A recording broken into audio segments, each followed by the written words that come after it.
Bonjour, on va voir dans cette vidéo comment construire un triangle rectangle avec l'équerre et le compas. Alors en fait, dans cette vidéo, je vais vous présenter les deux situations que vous pouvez rencontrer. Il n'y en a que deux, elles sont sous vos yeux. Il y en a une qui va nécessiter le compas et l'autre pas, pour être honnête. Alors, dans tous les cas, le point de repère. Quand j'ai un triangle rectangle, justement le plus important, c'est qu'il est rectangle. C'est-à-dire que deux côtés sont perpendiculaires. Et bien quand je dois en construire un, je vais toujours commencer par ça. Par tracer les côtés perpendiculaires avec mon équerre. Peu importe la situation, qu'à la fin je dois utiliser le compas ou pas, je commence par ça. C'est ce que je vais faire un petit peu les deux en même temps, pour qu'on comprenne bien. Donc là j'ai l'angle droit qui est là, je vais essayer de respecter à peu près la même inclinaison, donc je vais tracer les deux côtés perpendiculaires. Alors je vais pas au bout de mon équerre parce que des fois le coin est abîmé, ici pas totalement mais un petit peu quand même. Donc je fais d'abord les côtés et après je vais reprolonger. Alors en dépassant, quitte à dépasser des deux côtés, là je vais dépasser, et lui aussi. Mais au moins, j'ai pas un bout arrondi, mal fait ici, c'est bien un bel angle droit, bien carré. Je fais la même chose ici. Je vous ai dit, je fais les deux un peu en même temps. On va y voir plus clair ensuite. Est-ce que j'ai besoin du compas ou pas? Donc là, l'angle droit est là, je trace donc les deux côtés perpendiculaires. Là encore, sans chercher à mesurer pour le moment. Je l'ai fait de manière, je l'ai fait assez grand. Je suis généreux dans la longueur. Et donc, on va reprolonger. On va reprolonger celui-ci.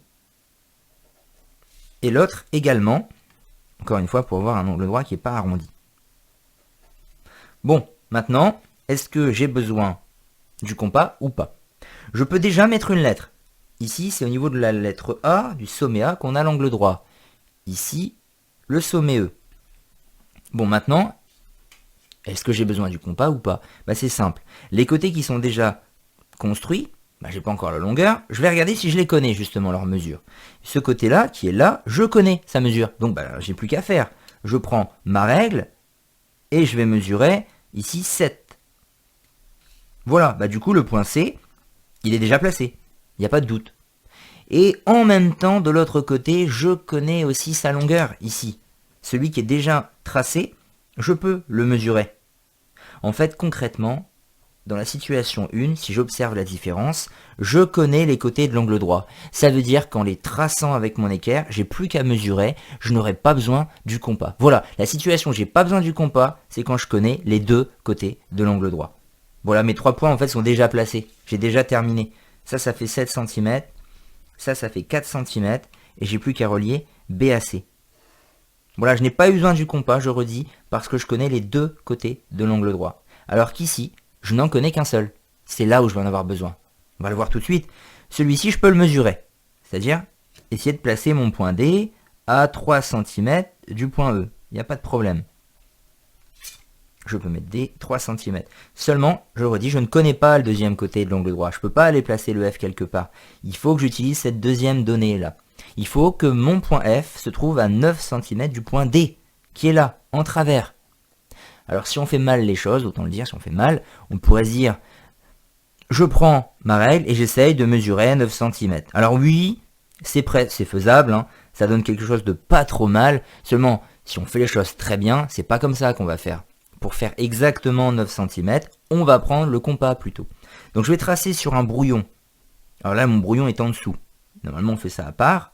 Un segment de 9 cm pour ensuite pouvoir mesurer, reporter cette longueur.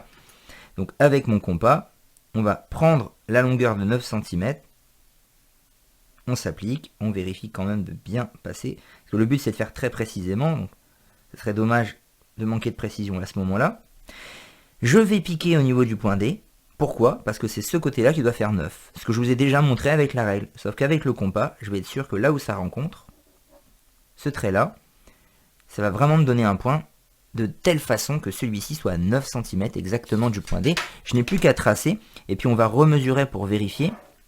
Alors j'ai un peu manqué de précision là, mais normalement, on a bien 9 cm de là à là. Donc oui, à l'équerre, ça pourrait presque passer, mais on le fait au compas normalement, et d'ailleurs c'est pour ça que je vais laisser apparaître ici surtout mon trait de construction pour montrer que j'ai fait les choses bien. Voilà, 9 cm. Donc je redis, je résume. Quand on doit tracer un triangle rectangle, peu importe la situation, il y en a deux. Je trace d'abord les côtés de l'angle droit. Si je peux mesurer les deux directement, j'aurai terminé en fait. Et si je peux pas, c'est que je dois prendre le compas pour terminer ma construction. Voilà.